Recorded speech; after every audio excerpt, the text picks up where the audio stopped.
Slay the Princess is a love story. Slay the Princess is a love story twisted within a cyclical narrative found in cosmic horror, laid on a table of romantic comedy. It's a story about death, about cycles, about reflection in both the self and other, and it's a love story. Slay the Princess is also primarily a visual novel released by Black Tabby Games that has gorgeous pencil art, a really wonderful soundtrack, and a narrative that is fantastically effective on multiple levels. Today on the Panopticon Theatre, we'll be looking at Slay the Princess and its depiction of love, cycles, and what it means to have an identity. I won't break down every route in the game, as that would take far too long, and frankly I think you should experience the game in its full form rather than me just explaining it. But let's first go through the basic structure of how the game iterates upon itself. As the game begins, you find yourself on a path in the woods. Speaking to you is a voice, the narrator. The narrator really wants you to slay the princess, but he also generally narrates what you do as you go. You're also accompanied by the voice of the hero, who appears to be another voice in your head who presents his own alternate perspectives on the situations. He's got fairly balanced opinions. Anyway, you have a lot of decisions you can make. You can question the narrator, but he's not particularly giving, or consider not going to the cabin. For now, let's just listen to the narrator and head up. The narrator warns us that she'll try and do anything to be freed. Inside the cabin, it's a simple room with not much to see aside from a door to the basement, and a knife on a table, which the narrator refers to as a pristine blade. And from here, your choices affect what happens. If we listen to the narrator and take the knife as we head downstairs, the princess calls out to us with a cool voice. Who's there? But if we leave the knife behind, her voice is much sweeter. Hello? Is someone there? But she always begins sat in the room with a chain on her left wrist. And now, your interactions with her change the path you take. Kill her, free her, leave her trapped, trick her into trusting you. The way you treat her affects how she reacts, but at the end, either you kill her or she kills you. Everything goes dark, and you die. But then a chapter title pops up with a descriptive name, and it all starts again. But it's not just you, the narrator, and the hero now. There'll be a new voice that reflects how you interacted with the princess. If you freed her and were kind, you might hear the smitten, a love-struck fool. But if you fought on even ground with her, you might hear the stubborn, who loves a good fight. If you trapped her in the basement and she terrified you, you might hear the paranoid, who's afraid of everything. But if you brought the blade down yet decided to free her, you might hear the skeptic, who's untrusting of her every move. You go back to the cabin, and it's changed in some way. There's also something new, a mirror, that the narrator distinctly doesn't mention. You can go up and touch it, but it disappears. The narrator denies its existence entirely if you talk about it. You could choose to take the blade again or not, but you head back down to the basement and find the princess again. But she's also different, reflecting the title name we saw. It's pretty quick to figure out that she reflected your perception of her. If you were afraid of her, she's become more powerful. If you hurt her, she's untrusting. If you were kind, she becomes a sweetheart. If you killed her, she might even be a ghost. Again, from here you can interact with her to an extent, as you choose, but often in this instance she gains some power in some way. Again, you have a variety of ways to go. But again, usually you end up dead, or in some instances, strange arms reach out from the nothingness and drag her away. Then there's something else. You find yourself in front of the mirror in a textured dark space, and the narrator vanishes. The other voices remain and are apprehensive about the mirror, but you can approach it and touch it. This time, you get a glimpse of yourself. Throughout the game, you could occasionally see your hands or other body bits, and you appear to be a dark-colored bird creature. After this, you meet her. This is part of the shifting mound, though we can't define exactly what this is yet. As we talk to her, we learn that she's the one who takes the princess away at the end, and learns from her. She needs us to shape the princesses so she can take new perspectives into herself and grow into something else. Each perspective joins her and she becomes more whole. We also learn that here, we are within something called the Long Quiet. Finally, a third title and a third iteration of the cycle. The princess reaches a form that is an extent of all the ways that you've treated her, often becoming something truly monstrous. A grey lady for the princess who was protected then coldly killed, a god for the princess who cowed you into submission, the knife angel for the princess who wanted to tear you apart, a princess bound in thorns who has been hurt and hurt you in turn. And again, you may choose your path, but this is the final iteration. Maybe you could finally kill her for good. Maybe she could finally kill you for good. Maybe the two of you leave the cabin together. Maybe the world has warped beyond understanding. But in the end, those hands from nothingness come and pull her away from you. There are other paths that don't quite follow this structure, but this is generally how it goes. Finally, you find yourself before the mirror again. This time, when you touch it, you initially see nothing, but you can't be nothing. But then your eyes pick out a faint figure, that of what appears to be a black bird. The mirror shatters. We realize this is the narrator. With every question, the mirror shatters away, so we can't ask every question we want here. We'd have to play through the game again to ask more. It's a bit tricky to piece together his story, but here's what we can learn. First of all, if you hadn't found this out previously in other ways, he confirms that you are the Long Quiet and the princess is the Shifting Mound, two gods. He is an echo of whatever it was that made you, which was done by tearing the cycle of life and death, of creation and destruction, into two beings. The princess can confirm the echo part in the Spectre route if she possesses you. He also made this place a construct to contain you two. We don't know exactly how he managed to do this, but it was likely done at the moment of his death. His intent was to end death. Why? Well, it sounds like from a few of his answers that his world was on the brink of ending. And when we can see this huge star in some ends, it does look on the verge of dying. The Shifting Mound represents change and all that comes with it, including the end of life. So he wants you to end her so that the world can live on without death. The narrator himself couldn't destroy the Shifting Mound, and to have her loose in the world as a being of her kind that reacts entirely to perception would probably be a pretty bad idea. So he put the two gods into this construct. What the construct actually is also unclear. Perhaps some sort of eternally looping demiplane. The narrator himself had to die for this to happen, otherwise his perception would also affect the Shifting Mound, so instead he left behind this echo to guide the hero to his intended goal. We'll discuss more about what the narrator wants and what he envisioned for the world in the analysis section. After the mirror shatters, you find yourself finally face to face with the true Shifting Mound. Again, we can discuss the situation with her. She allows us to see from the perspective of the princess forms we've seen and learn her views on it all. You can take her hand, and you can together leave the construct and step into absolute reality together. Everything will be as it always was before. However, if you keep pushing back on the fact that she won't see your perspective or try to slay her, the voice of the hero comes back. He's able to guide you through her divinity to her heart. You find yourself back in the cabin. Again, you can take the knife or not. You head downstairs and can finally speak to the princess. She provides options. Either you can kill her here, completing the narrator's goal, or she can kill you, and in that reset the construct to the beginning again. If you let her kill you, she'll be able to wipe both your memories and send you back into the loop again, just hoping that the two of you will make the same choice when you get back here, an eternal cycle. If you kill her, leaving only the small, torn part of herself within you, you leave the cabin and enter the world, free from death and free from change. You shatter the construct and see alone the reality that is now only yours. There is one final option. In the cabin, you can offer a third choice, leaving. You can take her hand, and finally leave the cabin together. Not as gods, but as people, to the whims of the unknown outside the door. The hero stays behind, and the two of you open the door to an unknown reality. No more roles, only whatever is to come together. And this is where Slay the Princess ends. We don't know what happens after these final choices, but let's hop into the analysis now and see what we can make of this story. I think the route that most encapsulates this game is that of the Thorn. It involves, in the first instance, pretending to free her, then betraying her. In the second instance, with the Witch Princess, you hand over the blade to her as a gesture of goodwill, and she stabs you, unable to believe that you are being genuine, but as you die, she regrets her actions. In the final instance, you find her entangled in thorns, still with the blade, but unable to move. She struggles to trust you and connect with you. After all, you've both hurt each other. But you can convince her to hand over the blade and cut her free. Even as you do this, she flinches, but she's exhausted by the mistrust and allows you to free her. She's so relieved you were genuine, and this is the only route in which you can kiss her. You leave together, the thorns pulling back, and you walk into the night before the Shifting Mound pulls her away. The Shifting Mound calls her a cautious heart, and even at the end, she's thorns on her outfit, but you two chose to trust each other. I think in this one the red flowers are particularly interesting. At first glance, I assumed they were roses, which are very known for having thorns, but they're clearly poppies. The game really includes colour for things other than blood, so they really stand out.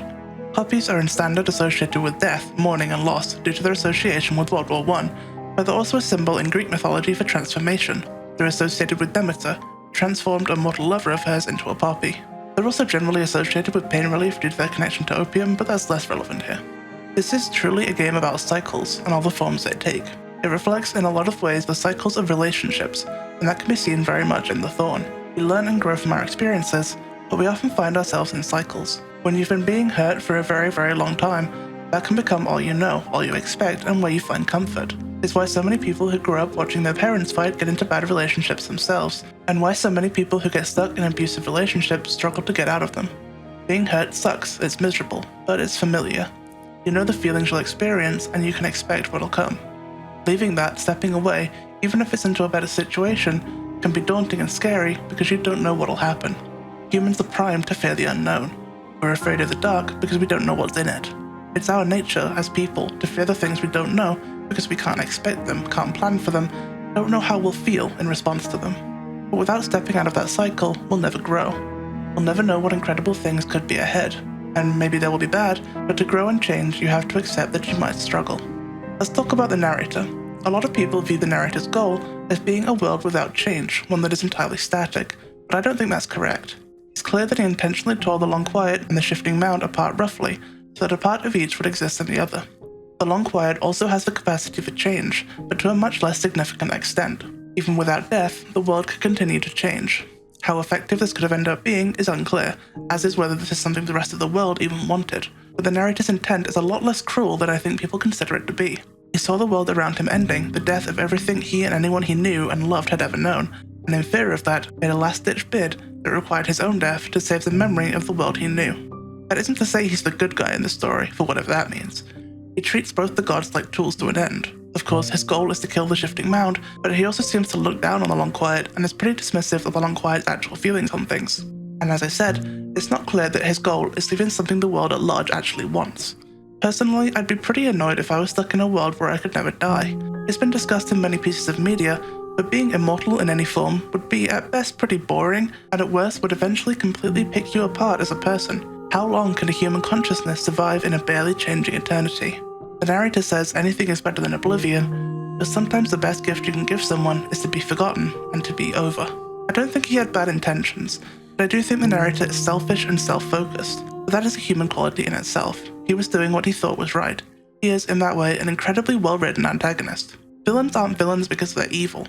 Everyone is the hero of their own story, and everyone believes that what they're doing is good and just, otherwise they wouldn't be doing it. The narrator's personal opinions and biases drove him to commit an act that he believed would lead to the best end for his loved ones. He's just a little bit of a prick about it. And I think that's the perfect reflection of the world he was probably going to end up creating. He, among the three characters, is the one with the least capacity for change. He forgets everything, every cycle, where the hero and the princess remember. He is a record stuck on repeat. Even certain lines are repeated verbatim. This is a small sampler of a world where nobody can really change. He never has time to learn and grow, confined to the time of a single section of the loop. Likewise, would a human in a changeless world ever grow or develop beyond what they were at the start? The narrator even seems to imply the slate would be wiped clean and people would forget. To me, the narrator is a microcosm of that world, one where nothing could ever truly learn from its mistakes, and would make the same ones over and over and over, forever. We make a mistake, we learn from it, we grow and change. If, with every failure, we were reset to the beginning again, we could never do this. We would only ever be the same things we always were. And without an end, what meaning would our actions even have anyway? Why do anything? We will never advance, never grow, never change. There is no meaning without change, and there's no meaning without an end to the way things were before. To move forward, you have to accept an end to the past.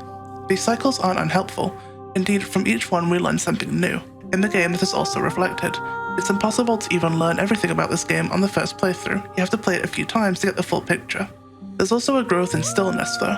Between these cycles, to accept this growth, there needs to be a period of stillness and reflection, of self-understanding. I think that's the point of the mirror. As you play through, you get different voices accompanying you. To me, these voices are elements of the Long Quiet's personality, developing and changing in response to the situations. After all, he also contains an element of change. He too can shift and develop, but the voices disappear when you touch the mirror. To me, this shows a point of self-reflection. Touching the mirror internalizes and solidifies these points of personality, not as individual fragments, but as an element of a whole. Just as the Shifting Mound takes the princesses as elements of personality and perspective, so too does the Long Quiet take the voices. The mirror disappears in the cabin because you can't self-reflect from within the cycle. You have to have the perspective of the whole thing to understand it. The narrator can't see the mirror because due to the position he's put himself in as the echo, he can no longer change and grow at all, and therefore cannot self-reflect. He will remain the same forever. There's some discussion on why the narrator shares a voice with the voices, but aside from just technical ease, I think that can be explained by how the narrator exists in the world. It sounds to me like he literally plugged himself into the Long Quiet's brain so he could communicate with him, which is why he can't talk to the princess unless she's also in there in some way. It's possible he just shares the Long Quiet's brain voice by being virtue of the fact that he really is just up in there. It's also possible he chose to use the same voice to make the Long Quiet trust him more. Within this discussion of the mirror is also a point of discussion regarding reflection against the other. People contain multitudes, but in interaction we're condensed to facets, tropes, or roles. This is the entire point of the princesses. What you expect is how she is. With each iteration, she becomes more and more changed into that role you've internalized of her, to the point of extremes. This is an expanded depiction of something that can be seen in real life. When we come to know people, we develop impressions of them based on what we see of them. Someone who does something particularly good, like helping an injured animal when we first know them, begins to gain tags in our mind. Kind likes animals. Every interaction we have with them after has us subconsciously looking for patterns that support these tags. Oh, they have a dog. That likes animals tag just got bigger. We cannot see the depths of their mind, but we can create our own image of them based on these tags that we feel represent them. These interpretations of people affect self-perception too, within both them and us. With someone we've given this likes animals tag to, we may one day mention to them that we're helping out at an animal center and maybe they'd like to come because they like animals, right? And this person suddenly has an understanding of the way you see them. Maybe they'd never particularly considered themselves an animal lover before, but now that you mention it, sure, that can be part of their self-perception. We look for other people's perception of us to help us define our own selves, and therefore other people's depictions of us can become internalized in a way that shapes us in turn, positively or negatively. Even if we're not directly told what people think of us, we can infer a whole lot from how people treat us and interact with us. This is the princess. She reflects the expectations and tags that Long Quiet develops of her in an extremely direct and visual way. And this is the Long Quiet too in the voices. He's also reflecting the princess's view of him. If she is the hunter, he is the hunted. If she's the damsel, he's the smitten. She has a role that she places the Long Quiet into.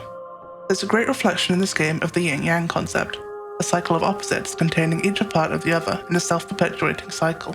It discusses balance and dichotomy and the idea of two opposites being better as a whole, and how forces may create each other in comparison. Nothing cannot exist without something, no light without dark. Opposing forces reinforce each other. Within the game, even the two are drawn in opposing colors, white and black, but each of them still have that other color within them, otherwise they wouldn't look like anything. They're represented as opposing gods, the Long Quiet being stasis, life, peace, and the shifting mound being change, chaos, and transformation. But they're also the same thing. As she says, "You are the only thing like me, and I am the only thing like you." they are necessary opposites, things that make meaning within each other by being opposing to the other. Like the classic yin-yang symbol, they both contain each other within themselves too. On a less godly level, this is relatable to reality too. There's a reason the phrase opposites attract exists. In a relationship of any form, it functions best when one fills the gaps left by the other. And the longer you know someone, the more you take of them within yourself, via that reflective self-understanding we discussed. Well, we just talked about a lot of very complex stuff. At the end of it all, to sum it up, in my opinion, Slay the Princess is about cycles, opposites, reflection, change, and the necessity of endings. If you interpreted things differently or even had a completely different take on something, let me know in the comments. I think Slay the Princess is a truly fantastic game. It's beautifully written and has so much depth to it that it manages to fully convey without just directly laying it out on the table for you. I just want to compliment the technical game itself for a second. All of those images are hand-drawn, which is crazy. I think my hand would fall off. The soundtrack is fantastic and super fitting. The voice actors did an incredible job of conveying the characters and their different facets. It's always nice to see a visual novel do so well too. It's a form of game that's pretty looked down upon. And beyond that, the game showcases a really interesting and well-presented perspective on reality and transformation and social aspects on both a personal and global level. It's beautiful, and I'm really looking forward to seeing what gets added with the pristine cut, which is planned to come out later this year. Bravo, Black Tabby Games. Thanks for watching today's Panopticon Theatre performance. What do you think? Did I miss anything? What do you want me to talk about next? Make sure to sub and join the audience if you want to see more.